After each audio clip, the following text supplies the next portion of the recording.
All right, boys. So this is this sales call was taken just now, and I decided to make this video because you're going to get these prospects, you're going to deal with them, and it's a numbers game, as is anything in life. And so, with experience, with just doing more volume, you're going to get these types of people. And so, this was an interesting call. I'm just going to kind of moderate it, and we'll watch it together. So let's get into it. Tight schedule. No, I didn't watch none of them. Oh, I'm no. moving and grooving, buddy. Moving and grooving. All right, cool. That's good to hear, man. Let's start the process, Mike. You can For sure, man. So typically how I do these calls is the first half is to actually get a better understanding of what you have going on. Because the truth is, what kind of makes us different is we're not going to sell you anything we don't think you need. Okay. And so the first half is typically just asking a couple questions, getting familiar with where you're at, and then the second. You don't say that on your sales calls. We're not going to sell you anything I don't think you need. You don't need to say that. That was kind of excess in the situation, but it's fine. Half we can talk logistics, value, specifics of what we do, results, testimonials, all that cool, fun stuff. Okay. Cool. Okay. So, Steven, contractors in general, they come to us, man, whether it's they want to just scale rapidly, get consistent lead flow, hire more sales reps, automate the companies. What would you say is that one big goal for you? Like, what's that one 6-month goal that you really want to happen? What is that for you? My typical 6 months goal is to stay consistent. And is that because things are inconsistent right now? What'd you say? And is that because things are inconsistent right now? No, that's just because you speak into existence what you want. So if you're not speaking, you want consistency. How can you get consistency? I see. And so then with what you're currently doing right now, no matter if I'm consistent or inconsistent or not, the more you speak ill of what you're doing and not doing, that's what come your way. So if every day you wake up and be like, oh man, I'm sore. Eventually, even if you're not speaking, guess what? You're going to be sore because that's what you're telling yourself every day. Right. No, absolutely. You definitely do become what you think. You can't win with a loser mindset. Right. No, absolutely. So you have the mindset there. You know for sure what's going on. That's good. That's nice to hear. Some of our best performing clients actually speak like you, being completely honest. Now, all right. So consistent lead flow is what you want. How is lead flow right now? Talk to me about week to week. What's it like? Are you constantly busy, or just needing in search of jobs, or giving out estimates? What's going on week to week right now? I'm never in search of anything. So my week to week is normal. I don't know how to really answer that question. Okay, so then when it comes to lead flow, then yeah, it is, like we do speak into existence what we kind of speak about. But for you personally, and what you have going on in the company, is lead flow consistent? Are you consistently getting lead flow from different acquisition channels? What's going on there? Say that again. Acquisition channels. I mean, I don't serve the public, so we're doing is trying to make another outlet for me. So we really can't speak on what I'm doing because what I'm doing doesn't serve what you're going to do. It's not in line with what you're doing. My business is not a public-facing business, so to speak. I'm not looking for the hairy homeowner that need their roof repaired. That's who come in at to find me the hairy homeowner that needs their roof repaired or their bathroom redone. But typically, that's not what my business model is. So the questions that they're asking me is aligning to someone that's out searching and seeking customers from a consumer standpoint. Right. So then talk to me about who your ideal target audience is. Who do you serve? I don't have an ideal target audience. Where you come in a place is to bring the audience that I never had. I don't have a problem with identifying the target audience that's already feeding my revenue. That's sewn up. I don't need any help with that. If that makes any sense to you or not. No, I'm a bit confused. You said you don't serve the public. What exactly does that mean? Who do you serve then? Not the public. The public is me coming over your house and your mama need her kitchen done. Or me coming over your house and your toilet broke. That's the public. I don't serve the public. I'm not advertising to do business with the public. That's where you come into play at. That's what your business does. Your business gives me a public facing. Yeah, so you're gonna some people are just so delusional. Like this guy's just beyond delusional. And so you're gonna get these prospects, you gotta kind of ground them back to zero, because the truth is, like, you need them to answer your questions. You can't let them take frame, because you're actually trying to help them at the end of the day. That's one of the frame of minds that we're coming from. And so with wanting to help them, they have to answer your questions. And if they give you a hard time answering your questions, I don't know. Algorithm. It basically puts me out in the algorithm of that the public is looking for me instead of, me looking for. That's what you're supposed to come in at with advertising, correct? Right. So then do you do residential, more so commercial? Who exactly? I do everything. You're still missing the point. The point is I'm not out searching for customers because you're asking about how my day-to-day look.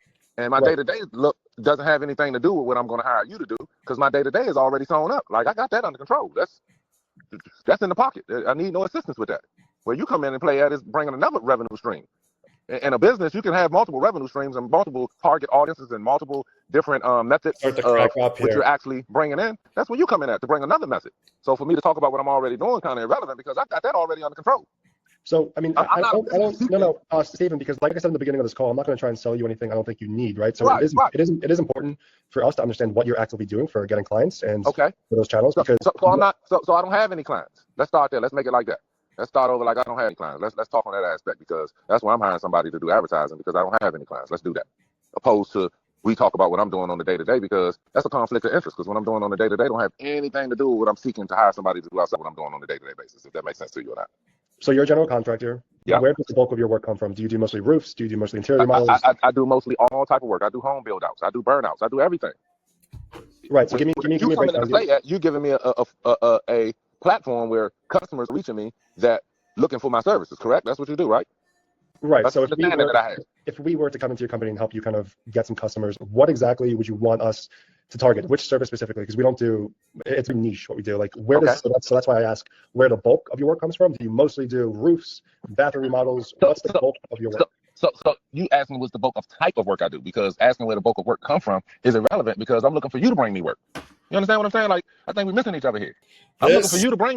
This is where it gets. This is where it just gets pure comedy. I'm just smiling to myself at this point, and it's just hysterical. I just don't understand what this guy is talking about. But Me work. You said you know how to advertise, bring work in. oh wait, Stephen, are you going to be driving? I typically try not to take these calls when people are driving, just because this is serious. This guy at the beginning was walking around and stuff, eating food at his kitchen. Typically, in the beginning, you want prospects to kind of sit down because this is important. This is serious. You are managing their money and building a partnership with them. And so I kind of let it slide for a minute, and then I realized it just wasn't a client I knew I would want to work with. So I just kind of let it slide just to kind of see where the conversation would go. But yeah, don't take the calls while driving or at job sites. Huge thing. Tell them to come, sit down, pen and paper, be prepared. And I do want to tackle this problem head on. So are you in the call just chilling, or are you going to be driving? Focus on what me and you doing, man. you going all over the place. And my personality. No, it really sounds like you're not hearing me, and that's entirely okay. But I just want to make clear. My personality is you'll lose me talking about stuff that's irrelevant to what we're talking about. So if we're trying to do business, let's focus on doing. Talk to me. Well, you're not answering any of my questions, and that's entirely. I did answer your question. Stephen, the bulk of your work. What do you mostly do? What are you the best at? I'm telling you, I do everything. I'm a general contractor. I build houses from the ground up. What are you missing about that? I just don't know what it is when I ask someone, yes, you're a general contractor. Where does the bulk of your work, what type of work do you do mostly? 60% roofs. Most of my work is bathroom remodels. And it's just not entering his brain. I don't get it. I just, maybe it's me. Maybe it's me. I don't know. I don't know. I don't know. I see. And so you want us to come into your business to bring you more work. Why exactly are you looking for more work as opposed? Why are you looking for more work?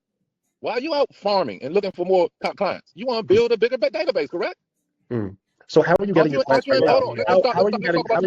you in business to build your business? Aren't you in business to grow your business? Or you want to be stagnated and stay at the same rate all your life? Are you doing SEO, organic, Google? How are you getting your customers? I'm not doing none of that shit. That's where you come into play at. That's what I keep telling you. Well, okay, right, absolutely. But why aren't you doing it? I'm just a little confused. What you mean? Why am I doing what? So you said not doing SEO, organic, or getting traffic through paid ads or whatever it is. My question to you is, why haven't you done anything about that? Why should I? I'm making money, buddy. Okay, so you shouldn't do marketing, is what I'm hearing. I shouldn't if it don't benefit me. So you said you're not doing SEO, organic, or getting traffic through paid ads or whatever it is. My question to you is, why haven't you done anything about that? Why should I? I'm making money, buddy. Okay, so you shouldn't do marketing, is what I'm hearing. I can't. I shouldn't if it don't benefit me. Marketing is nothing but another bill, boss. If your services don't bring money into me, then it makes my bottom line farther away from being able to get to. So why would I go out with the aspect of hoping that you're going to bring me more revenue when I'm already making revenue? See, so you said marketing is just simply another expense, you know? It is. So why are we on this call exactly? But you said you can bring more money from marketing. So you're proving yourself to me from something that you do. Right, Stephen. So I guess just my question against you is like, you know, it's important. You want more. You want more work. You want more revenue. Sir, I don't know shit about marketing. I don't know that it's important. You think that it's important because that's your field. I don't see the importance of marketing. You're selling me on what you're doing.